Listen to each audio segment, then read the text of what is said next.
This Airsoft GITV episode is brought to you in part by G&G Armament, Condor Outdoor, and Echo One USA.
Got me cognac, you bring the thought back.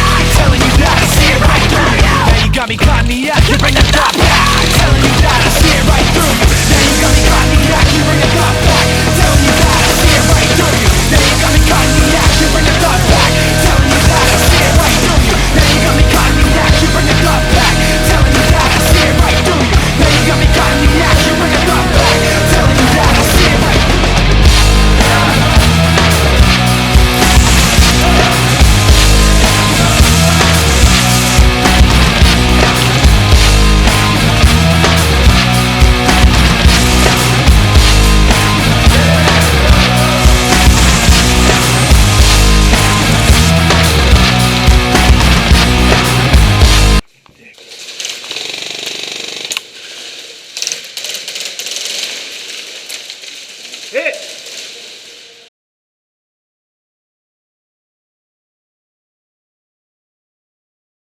Airsoft GITV would like to thank our sponsors, G4 Airsoft, Sistema, and Mad Bull Airsoft. What's up, GITV? This is just a quick reminder to always have fun when you're playing Airsoft, but be safe, use common sense, and follow the law. Do not take your Airsoft guns out in public, especially not to school. You don't want to be the one that gets Airsoft banned for everybody, now do you?